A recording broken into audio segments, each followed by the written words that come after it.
Hey everyone, Logan here from the Spalty Dog. So today I'm going to show you how I made this modern floating media console. With that said, let's go ahead and get into the build. I start off by cutting the plywood down to manageable pieces using my circular saw and the Craig straight cut edge guide. Then I can cut everything down to its final length at the miter saw. I also cut some 5/4 maple roughly the length of the cabinet and straightened one edge over at the joiner. I then referenced that edge on my table saw to cut multiple strips from the board, which will be used for solid edge banding. While I'm at the table saw, I also cut the shelf dividers down to their final size. With everything cut roughly to size, I start gluing on the edge banding and hold it in place with painter's tape. All of the edge banding is slightly oversized, so I remove most of the excess with a hand plane.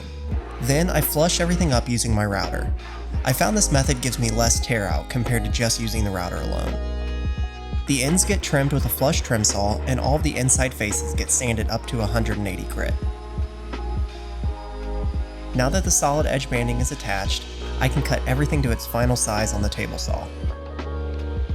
For certain edges I chose to use iron-on edge banding. I typically do this where I don't want a visible seam where the banding meets the ply, like on the end of a panel. Next, I marked and cut out notches on the interior shelf for cable management.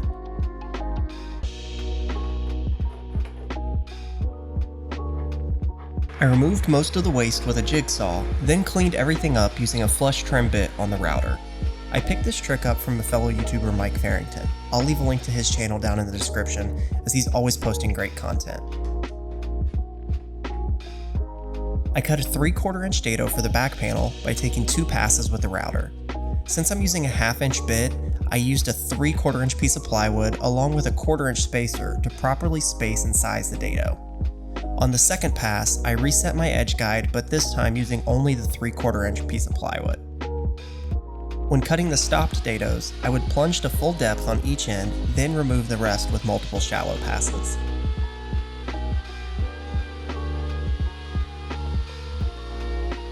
I then routed the dados for the interior shelf. To set the depth, I let the bit drop to the bottom of the dado I had previously cut, and then using a scrap piece of plywood as a fence, I could remove the waste in 2 passes. On the second pass, I simply added a 1/4 inch spacer between the fence and the router to get a clean 3/4 inch dado.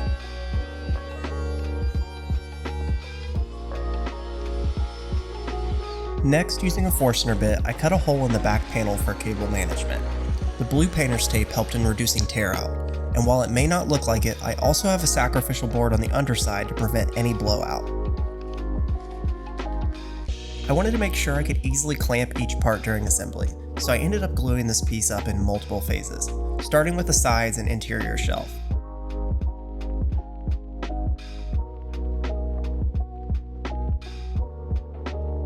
After letting that sit overnight, I began marking and drilling the joinery to attach the top panel. I contemplated just using good old butt joints, but decided to step it up with some dowels.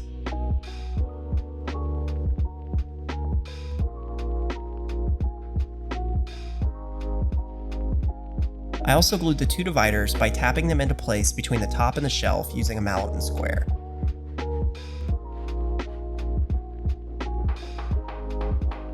The next day, I came back and repeated the same steps for the bottom.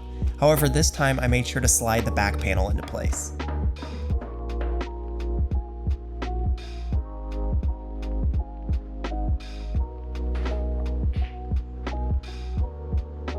After that, I started cleaning up the solid edge banding with the random orbit sander. There was some burning left from the table saw and a couple joints needed smoothed out, but because I planned on this step from the beginning by using thicker edge banding, it wasn't an issue at all. Next, I needed to cut some hardwood strips for the door face. I took a few pieces I cut on the table saw earlier and made smaller strips over on the bandsaw. To attach the hardwood strips to the console door, I used a combination of wood glue, CA glue, and activator. The CA glue acted as a clamp to hold the piece in place while the wood glue dried. I positioned the strips using some scrap plywood, each layered with painter's tape to get precise spacing. After that, each piece was trimmed flush using a flush trim saw.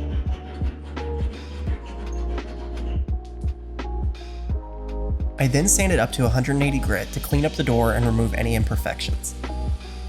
Next, it was time to attach the door. To do this, I temporarily attached the hinges using CA glue, then came back with screws. I could then check the reveal and make any small adjustments necessary.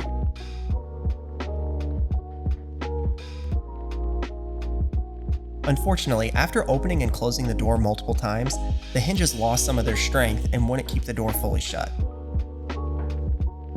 To remedy this, I decided to add a magnet to the front of the shelf and the inside of the door. I cut a mortise for the magnet using my self-centering doweling jig, then cleaned everything up with a chisel. I used the magnet itself to compress any fibers of the mortise by dragging it along the inside, then attaching it with 5-minute epoxy. For the door, I decided not to recess the magnet as it made a nice reveal along the top.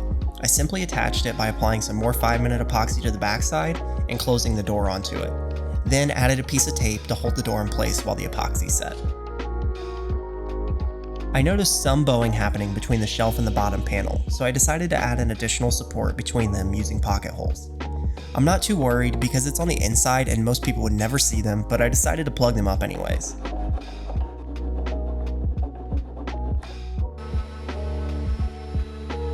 I moved over to the table saw to cut the French cleat that will mount the console to the wall.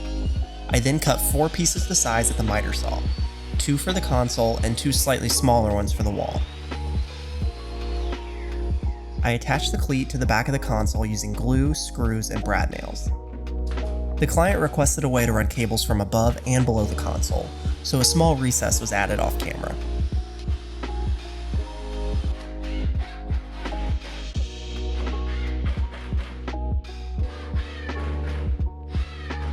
With everything assembled, I cleaned the whole thing with mineral spirits and began finishing with my go-to finish, Rubio Monocoat.